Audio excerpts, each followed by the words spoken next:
name of the Father, the Son, the Holy Spirit, one God, amen.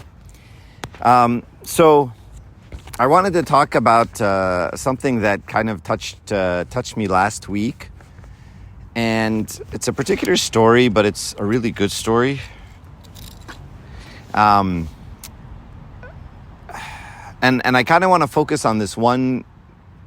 It's a Christian principle, but it's very, very applicable. And it's the idea of being silent and being still. And it's one of those things that I think we don't talk enough about. And sometimes it's viewed as archaic and old-fashioned and whatever. But this idea of accepting something being said and not responding, right? And I kind of want you to think back to a time, and it's probably not very hard to do, where someone said something about you, right? Something erroneous, something false, something hurtful, something true, but they shouldn't have said it, right? And I'm sure all of you can immediately remember that, right? Something he said, something she said. You find out they told a bunch of people, and it stings really bad, right? And we've all been in that position where you find out and then it sucks. And it isn't even, it's not necessarily true or false. It's just the fact that people decided to do that about you. And it isn't just about hearing something about me. It's something just about me. So I was talking to a woman 2 days ago, and she got, for lack of a better word, dumped by her boyfriend, right? And she's not 16. She's in her 20s after several years. And her reaction was, I want to find someone else. I want to get married because the in-laws or the boyfriend's parents said some things about her to her that were horrible, really mean, horrible things that should never be said to anyone. And she said, I want to get married and I want to have a great wedding, and I just want them to know that they're wrong about me. And I want them to see that I'm not that person, and I want them to see this wedding, and I want them to see me have a normal life, and I want them to see me marry a great guy, because I want them to know I'm not that. So I asked her, I said, why do you want them to know that? Why? This could be a good reason, but I want to know what your reason is. She says, I want to prove to them that they're wrong. And I was like, if you had told me I was worried about their salvation, if you had told me I was worried that, that their judgment was left unchecked, if you had told me that I wanted what's best for them, I would have agreed with you. But you told me that you want to take it and just rub it in their face. All right? You want to prove to them I'm not that.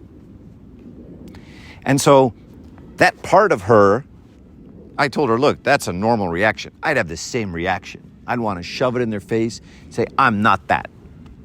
Right? But that part of you that wants to react, why does it want to react?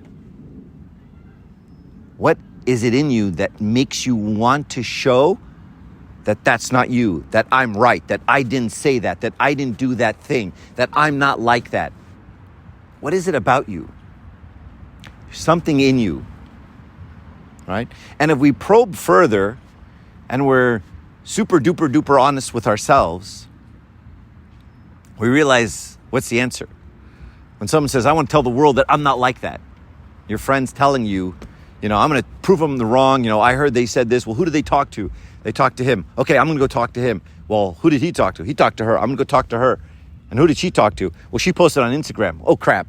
Well, let's post something else on Instagram. What are you trying to do? What is that thing that's making you act like a crazy man? Give me a word. Pride. That's it. Your pride, your ego. Right? Don't talk about me like that. Right? And believe me, we all have that. Right? In fact, that's the source of all the problems, all the sins in the world are that same sin. Right? How do I know that's the same sin? Because there's only one sin. And that sin is the one the devil fell from, which is what? Pride. Right? So this particular thing manifests itself when people start talking about me. And it could be as simple as, well, they're saying you're not as good of a deacon as that guy is, or you don't know as much as he does. And you're like, what? Huh? Oh, yeah? Or, you're not as devoted as a servant. Yeah, I am. Or you're not as good of a friend. Yes, I am. I'm a better friend. What is that? It's my ego. It's my pride. And it's reacting. There's a quote that just blows me out of the water. I think it's by Saint Seraphim. He says, silence is the cross on which we crucify our egos. Silence is the cross on which we crucify our egos. And so imagine this thing, this situation. This thing, someone says something, you hear something, you find out something, people are just kind of talking about you behind your back. They're saying things that aren't very flattering or very nice or very true or very whatever, right? And your reaction, silence. I'm not going to respond to it. I'm not going to check it. I'm not going to verify it. I'm not going to chase it down. I'm not going to figure out who they talked to, and then who did they talk to, and what did you hear? Now, who did you hear that from? Just right now, I had a moment like that. Right? I asked Sahbina hina, Abanoob. Dang.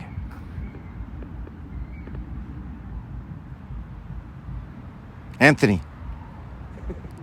You're getting close. Andrew. Muhammad. What's the nickname Toy Story? Andrew? Huh? Toy Story. Andy. I don't even watch Toy Story. All right. So I was just talking with Andy, and I asked him a question, right? Wasn't I doing the same thing I was just saying I shouldn't do? So one of the youth came to me and said, we heard you were really attacking one of the youth at the Wednesday meeting. I'm like, really? I'm like, yeah, when you were talking about homosexuality and, how Pride Month and how we should interact. And one of the youth was there, and you shut him down and you attacked him. And I'll tell you, my reaction was not good. I was like, what? No, I didn't. I didn't do anything like that. What did I do? I defended myself. I said, I hope I didn't really act like an idiot, but I don't think I did. And what I said, and I don't think I said anything wrong. And I defended myself. Because he's telling me, well, I just heard, bro, that you're just a jerk. And that you were, on this crusade of whatever, right? And so I reacted, right? Why did I react? Pride. My ego. I didn't want to be thought of like that. I wanted to be thought of as a nice guy. So that's why I asked Andy. I was like, did I attack you the night of the thing? And he didn't really remember what I was talking about. About that. Yeah. No, yeah, but you don't remember me attacking you. But I wanted to clear the air. I wanted to make sure I was right. I wanted to make sure that I didn't do what they said I did. Now, if I was really a Christian, what have I done? Nothing. Why? Why would I have done nothing? Other than maybe if I was in the wrong, I want to know that I'm in the wrong so that I'm not in the wrong again. And if I was wrong, I wanted to apologize. That's important. And if I'm doing something wrong, I want to know so I get feedback so I stop doing something wrong. Okay? But what if it's just totally false? Why would I care? Why wouldn't I care if I was a real Christian? Because the part of me that cares is what? It's dead. The part of me that reacts is dead. I killed it.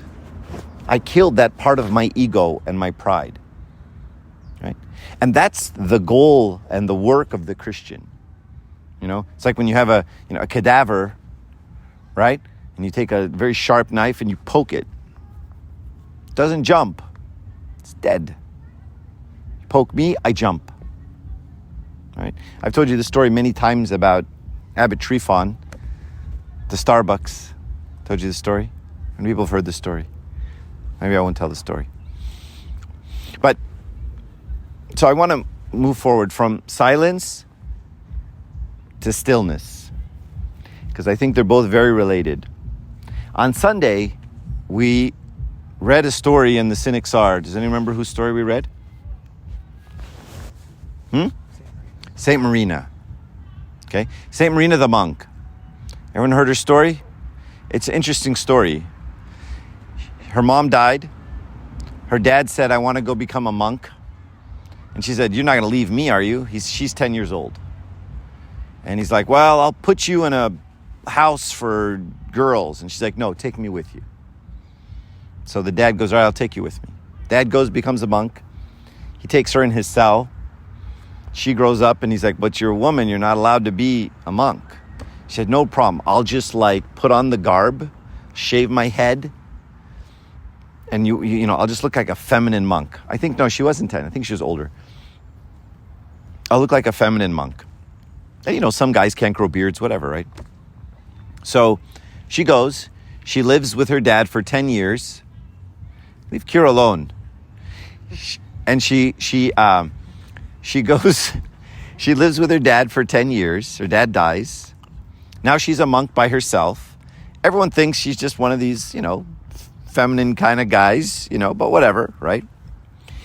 And then she had to go do some business. She stayed at this inn with some other monks for the monastery in town. And some soldier guy, whatever, from the army goes into the hotel. He stays that night. He rapes the daughter of the innkeeper. He gets her pregnant. Or maybe it's consensual, I don't know. She gets pregnant and she says, what am I going to tell my dad? He's going to kill me. And he said, tell her that monk Marina did it. That he raped you. So then the innkeeper goes to the monastery. He's pissed off. He says, where's the abbot? He says, your monk, Marina, slept with my daughter and now she's pregnant. So he calls him in, calms him down. He calls in Marina and he says, I can't believe you did this. Can't believe you got this girl pregnant. Now Marina's a girl. What does she say? She said nothing. That's crazy to me. That's crazy. She said nothing. She took that accusation. She just owned it. She goes, yeah. She goes, well, now you got to work the rest of your life and take care of this kid. And she goes, yeah. And she did. She adopted the kid and raised the kid. Oh, that's right. The kid was 10 years old. Until something miraculous happened and the two parents, were having all kinds of trouble. No, I'm shmonkin. She's kismarot. What do we do? How can I even be sitting? But you missed the whole first half. Should we start over for Noah? I don't know. I feel like I should. It's okay. Tadini hell? And he did. And so that reaction is shocking. Isn't it? It's a shocking reaction. And believe me, this Sunday, I couldn't stop thinking about that reaction. Because I've been in situations where people have accused me of things, white supremacist, all kinds of interesting things, right? That's an inside joke. It's not important. And your reaction is to defend yourself, right? And that's a normal reaction. until you realize the part that's causing it is the pride inside you. So there's a beautiful psalm that says, "Be still and know that I am God." And so I want to focus on this stillness and this calmness and this silence, because this is not something our world is triggering us to do, right? Our world is triggering us to do the opposite, to not stop, right? You go in the bathroom, right? And there's guys just, Instagram, and you're like just non-stop. There is no stillness. There is no calm, right? And so when you think about, I hate those bikes. When you think about, growing up as a child, right? As a child, what were you taught to do? Shut up and stay still, right? Two things, quiet and still. That's the job. Shut up and sit down, right? And then, you're kind of taught, and if you think about church, what's church? Shut up and sit down, or shut up and stop moving, right? That's your job at church. You have one job, okay? And so we are trained to be still outwardly, and that's what our parents were trying to force us to do. In work, in school, and whatever, you have to sit in a chair for hours and hours, right? And then as adults, we have to move from this outward stillness, which we're taught from as parents, by our parents, to what? An inward stillness, right? And many girls will tell you, especially girls, I can't turn this off, right? I can't stop this thing. It just keeps going. And it's running through every scenario and thinking of every conversation and dissecting every look and every thought, and I can't turn this thing off, right? And so as we become adults, we've all sort of conquered outward stillness. And now we have to start conquering inward stillness. And so prayer has to move from outward motions, outward words, to what? Inward. It has to go from being this manifest thing where everyone sees it and where everyone hears it, to an inward thing. From a loud thing to a silent thing to a quiet thing. Fasting has to move from an outward fast to an inward fast, right? And this is part of becoming an adult Christian. Child Christian, everything's outwards. I pray loud, Our Father who art in heaven, hallowed be thy name. Everyone say with me, say it loud. All right, we're going to all fast, everyone. We're at the retreat now. We all have to fast. Okay, let's fast. Oh, the bishop's here. Let's all sing the songs. Oh, the whatever's, blah, blah, blah. And let's all do the things, right? And that's childlike, and that's cute and nice. And we get up on stage, we do the plays and all the dumb things, right? Kids love it. You guys loved it, okay?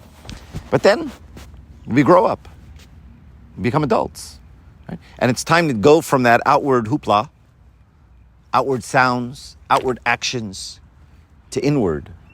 From outward stillness to inward stillness, right? Where you start to focus. And I think about the psalm, be still and know that I am God. Be still and know that I am God. Why?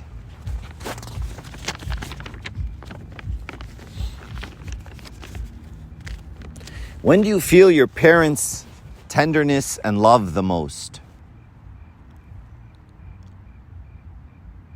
Think about your parents. When have you felt their love the most? And your dad's screaming who left the TV on and who parked the car in the wrong place and who didn't close the lid on the blah, blah, blah, and why is the microwave dirty and don't you know to...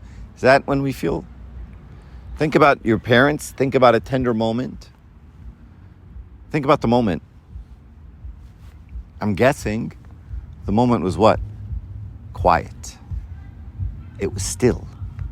It was tender. It was slow. And it was a moment. And you just kind of looked over and you felt what your parents were giving you. And it wasn't in a scream. It wasn't in a whatever. It was quiet. Right? That's where we feel God. You don't feel God in loud, clanging, banging noise. You don't feel God when everyone's screaming. You don't feel God in chaos. That's not where he talks. He doesn't talk in the loud. He is in the still. Be still and what? Know that I am God. And when you think of the moments in your life, which I hope you've had or will start to have, where God's presence is very, very real to you, I want you to think about those moments. And I will assure you, they were always in stillness. And it was almost a deafening stillness. It was very quiet. And it wasn't just quiet, decibels. You were quiet. You were peaceful, right? And that's where the state of prayer takes us, right? The reason we pray, the reason sometimes it takes a while, is it takes a while to quiet down. Quiet the noises, quiet all the things happening. And you just slow down and you slow down and you slow down, right? We really see this during Holy Week, right? Church's point, it's almost like the point. Slow down. Sit there with it. Sit there in it. Slow it way down. And that's where I will feel God's presence, right? And the church does this through hymns and everything else and the readings. And this kind of reminds me of the story of Mary and Martha. You guys know the story of Mary and Martha? Right? So Jesus is coming over. We're having a big party, right? What happens to Martha? What does Martha do? She's making shay and she's making kach and she's making makarona bechamel, right? And she's cooking up a storm because people are coming over, right? So that's her role.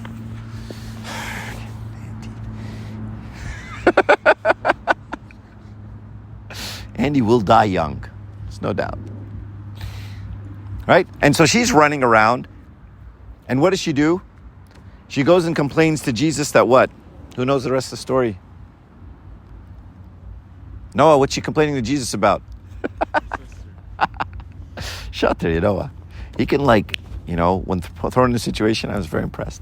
Because he wasn't listening at all to anything I was saying. And then he quickly did the replay 5 seconds and then said, very impressed. This is me impressed right now. What did he say? Her sister. She said, my sister isn't doing jack. Tell her to help me. Right? And what did he say? Martha, Martha. What? You worry about so many things. What's he saying? Mind's racing. Slow down. Be still. Be silent. Accept, if you will, the persecution of your sister and not do anything. And then what? Not say anything. So every time I go back to the story of St. Marina, it just boggles my mind. How many times have we all been accused of things? How many times have people erroneously said stuff about us? All kinds of gossip and stupid stuff and rumors and true things and false things and malicious things. And yet our instinct is always defend. The better reaction is stillness. The better reaction is to say, God knows. And in fact, what you end up finding out is, when you find out someone said something about you, you're like, hey, where'd you hear that from? And they said, oh, well, he told me. So then you go ask that person, hey, where'd you hear that from? They say, well, they told me. And if you start chasing it down, what happens? It doesn't go well. What's the better option? Be still and know that I'm God.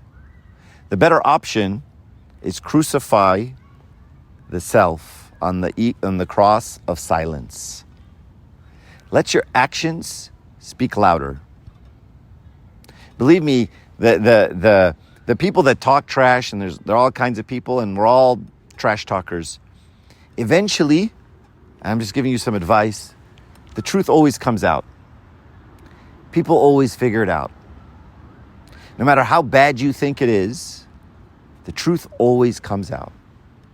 And you just have to be the right person. And everybody can accuse, oh, that guy's a what, she's a whatever, blah, blah, blah. And eventually, right, and all the gossip people are attacking you and they're making you look bad. And eventually you just be the right person.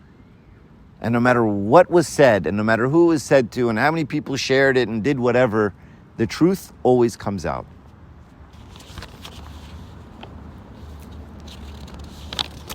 going to read you something, but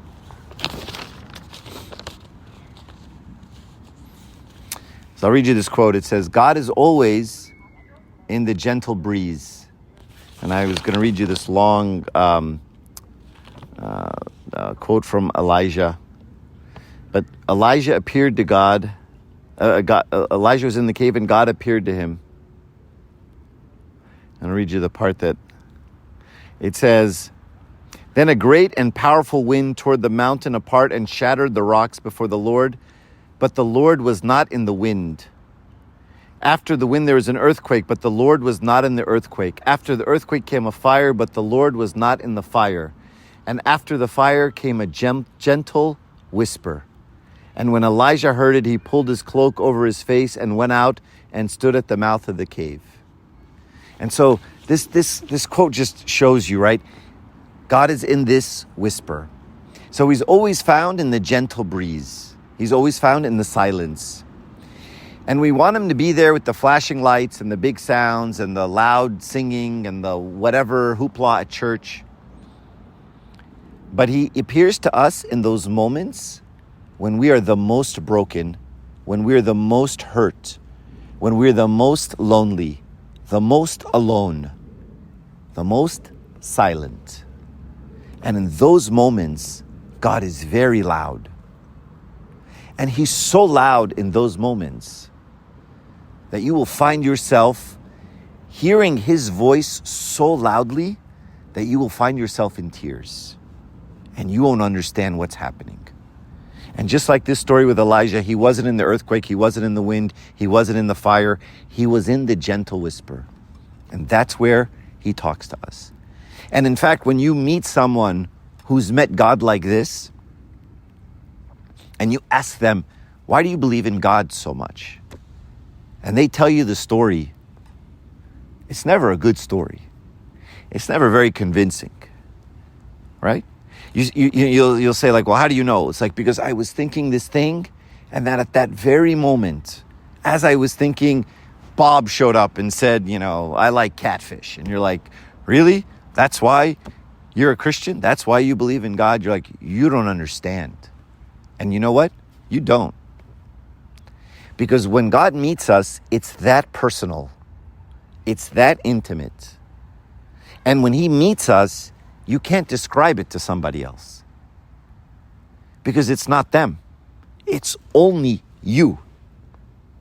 And that's how he meets us. I know I've said this analogy many times before, but it's like watching a sunset, right? When you watch the sunset and it's just moving ever so slowly, and you're looking at the sun, and what? The sun's looking where? Right back at you, isn't it? And you can swear the sun's setting for you, and there's no one else who that sun is looking at but you. Is that the feeling?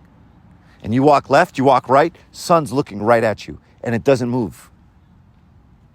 Correct? And intellectually, you know what? I'm pretty sure the guy 10 feet away from me sees the same sunset I see. But I'm also very certain that that sun is looking right at me. And right now it's me and that sun. And that's it.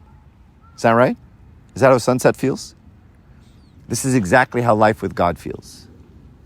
Like, I'm pretty sure other people on earth have experienced God. Statistically speaking. But for me, it's just me and him. It's just me and him. And it's that personal. It's that quiet. It's that still. And so we can't force God's hand, but we can put ourselves in that place, right? Because the more noise there is, the harder it is to hear, right? And just like, during chaos and everything else, you don't feel your parents' love during chaos.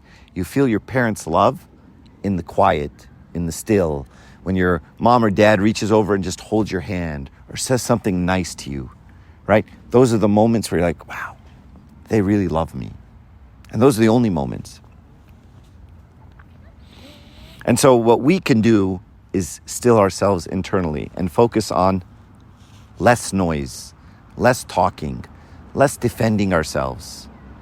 And then when I see this epitome of all this in St. Marina, where someone can accuse you of something very wrong, they're dead wrong, they're obviously lying, you want to say, shout from the rooftops, you're such an idiot, I'm a woman.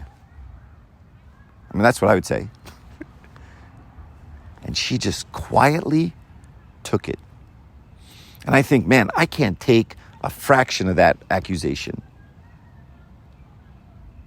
You just tell me you were mean to a guy at the youth meeting on Wednesday, and I'm like, no, I wasn't. I can't take a fraction of it. My ego's too big. And that's why she's in the Synaxar and I'm not.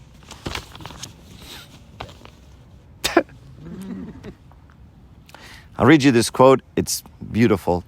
It says, I'm with you in all that you do, even in the most menial task. I am always aware of you, concerned with every detail of your life. Nothing escapes my notice, not even the number of hairs on your head.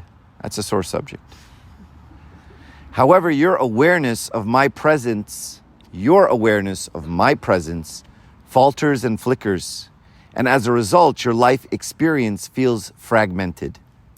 When your focus is broad enough to include me in your thoughts, you feel safe and complete.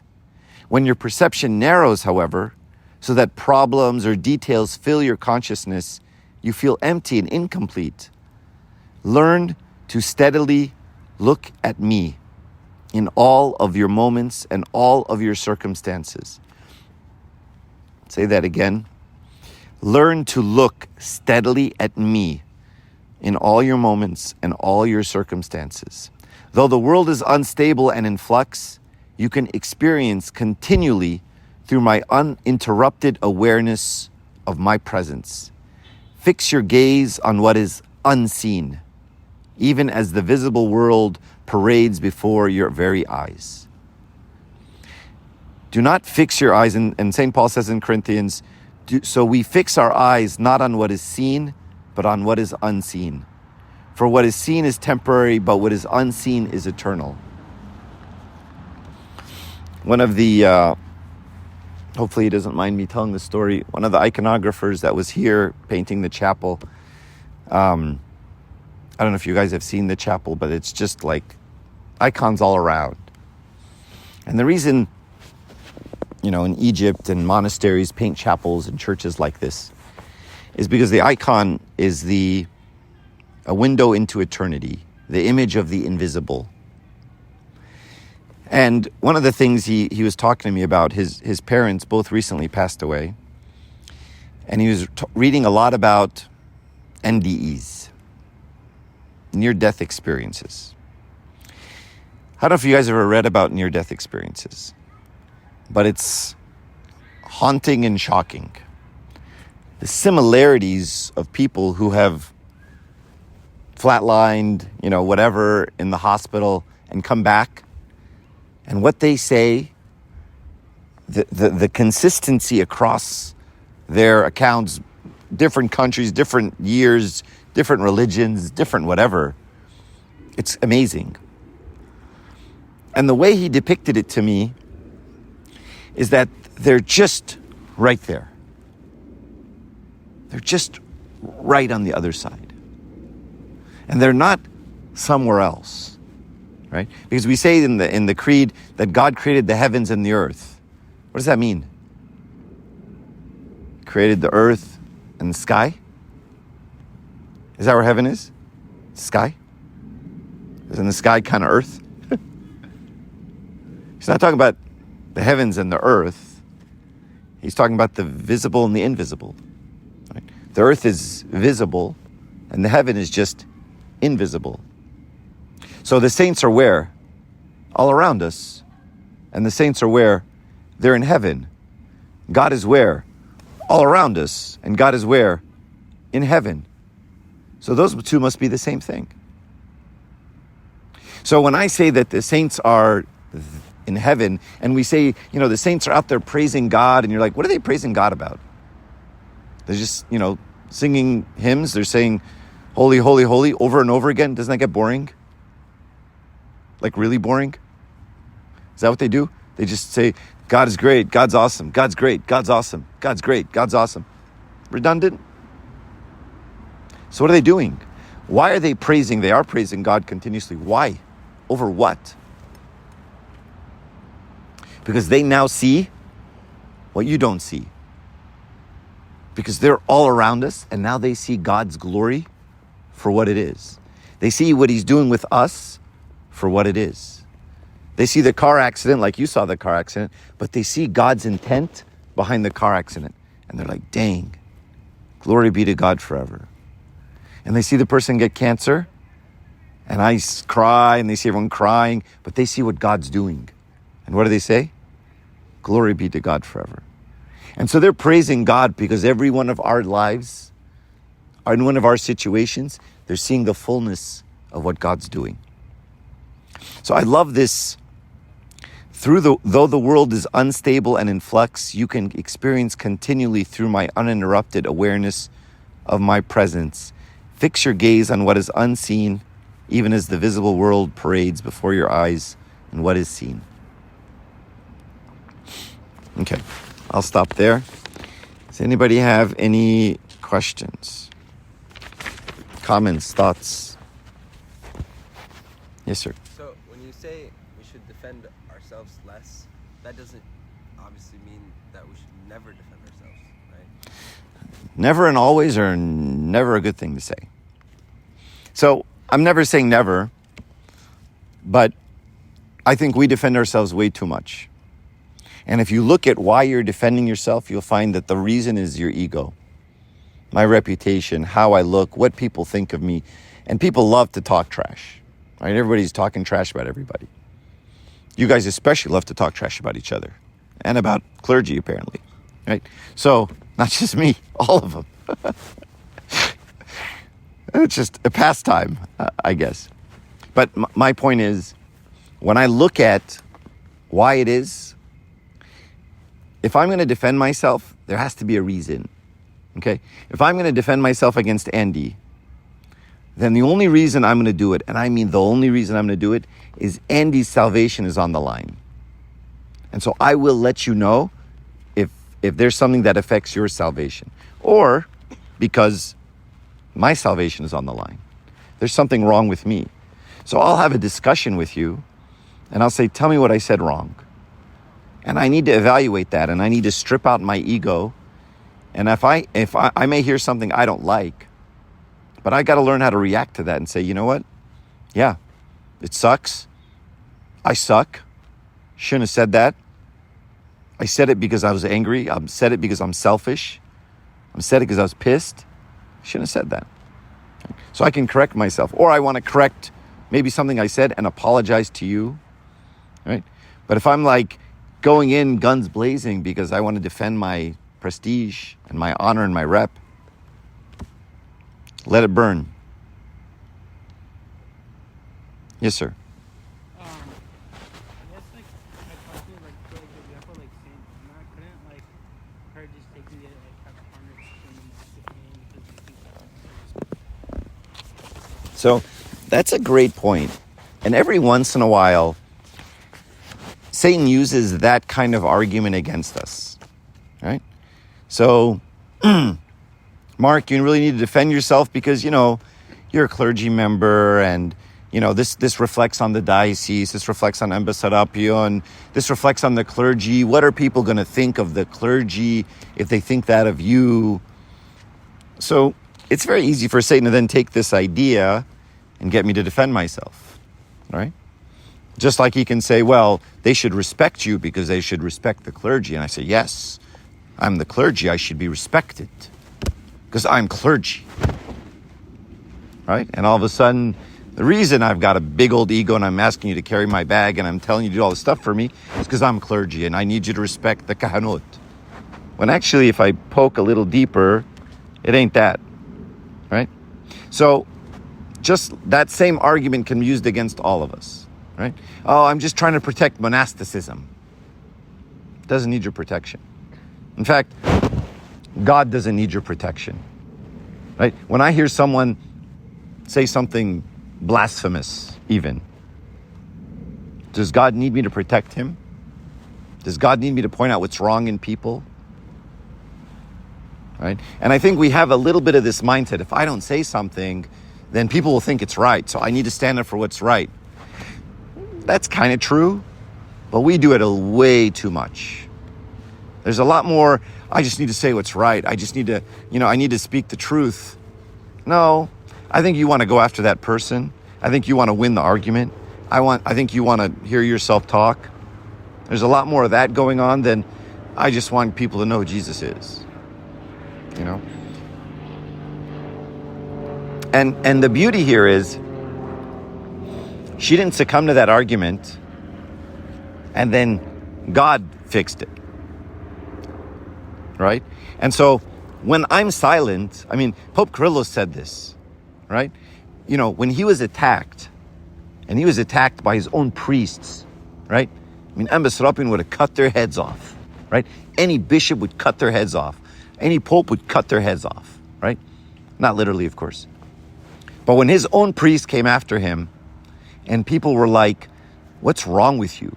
You have to issue a statement. You have to excommunicate these guys. You have to stop this. You have to at least let people know you're not a sorcerer. They call him a sorcerer. I don't know what that is. I don't think that's a real thing, right?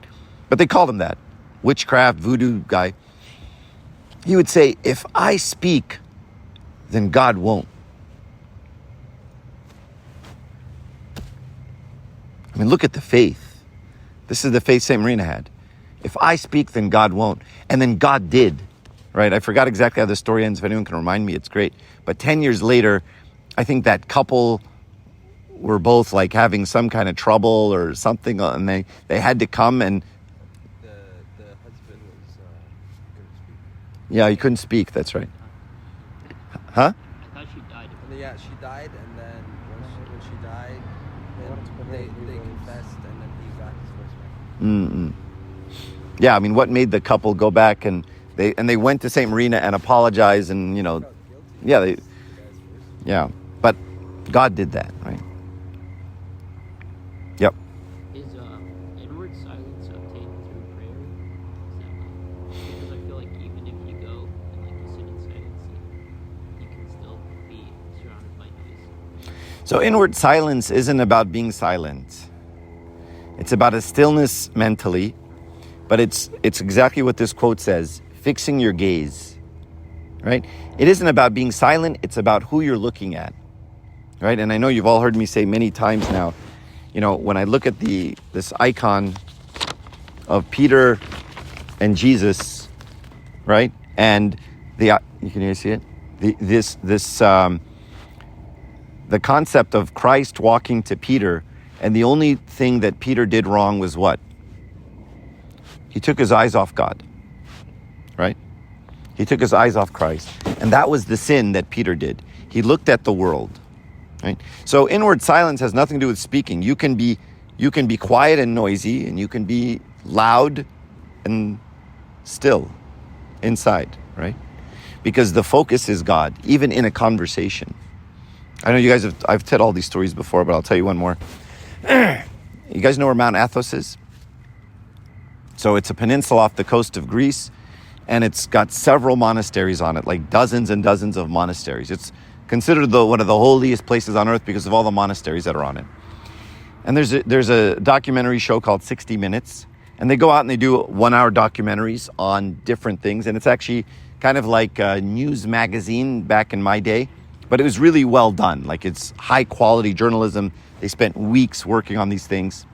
So they did a piece on Mount Athos like 20 years ago. And so they called Mount Athos again. They said, we haven't interviewed you guys in 20 years. We'd like to come out and interview you guys. And so to get on Mount Athos, I don't know if you know, you have to get a visa. You have to be a man. You can't be a woman. And no women are allowed on the island, on the whole peninsula. And it's a very difficult process to get a visa to visit Mount Athos. I've been dying to go. And, one of these days before I die, hopefully I'll go. Anyway, so the whole crew comes on, the camera crews, the lights, all the jazz. They're interviewing the head of the monastery. And they're like, thank you so much for granting us this interview. It's actually very hard to get an interview with, anyone at Mount Athos. Very rigid place. And the guy goes, no problem. He's like, we appreciate you taking time out of your schedule. He goes, oh, no problem.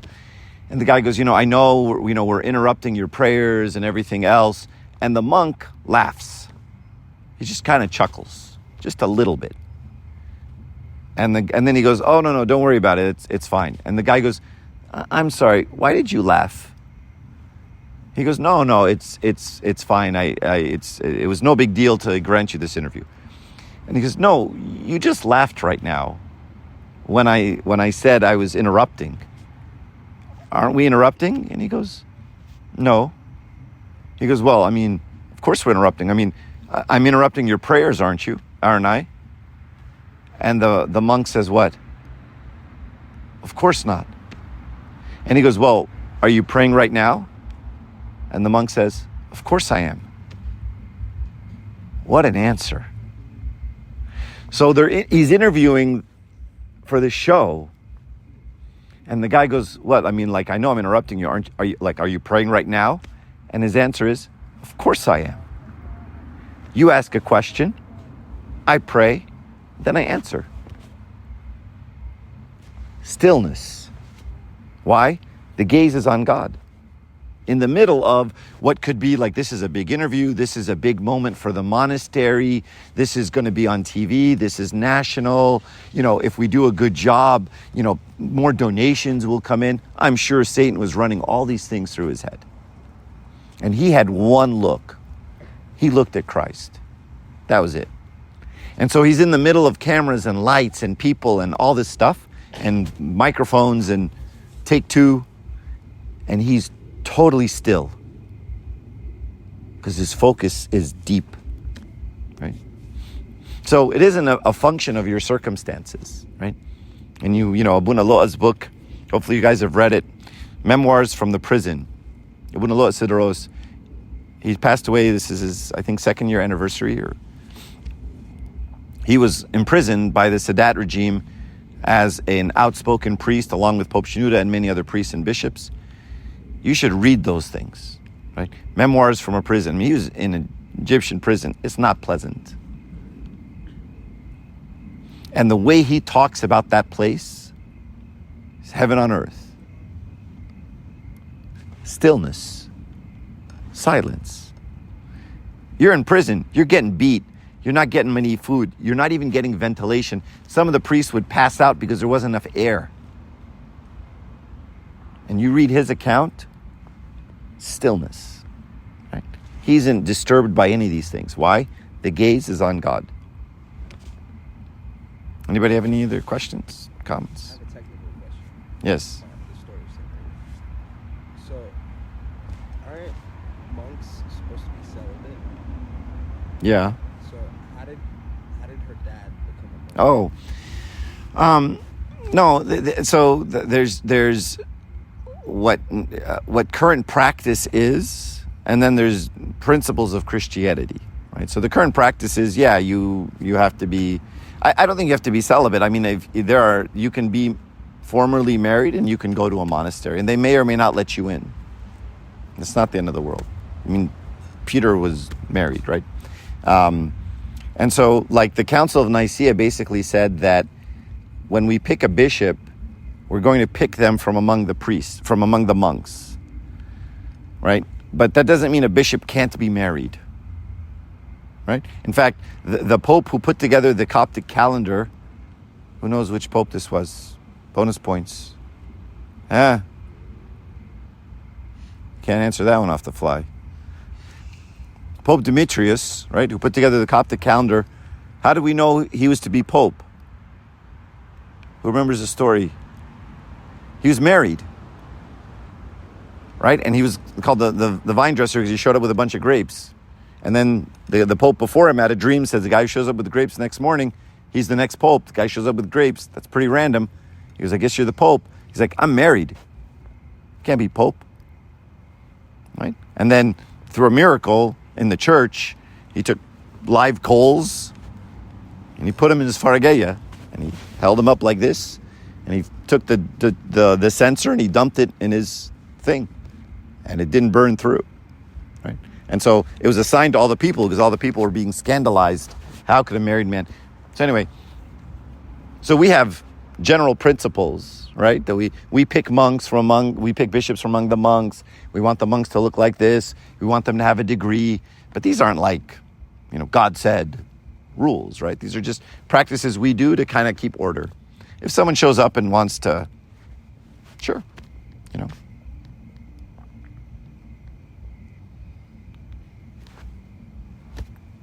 Any other questions? Sorry, I'm losing my voice. Anything else? No? Okay, glory be to God forever, amen.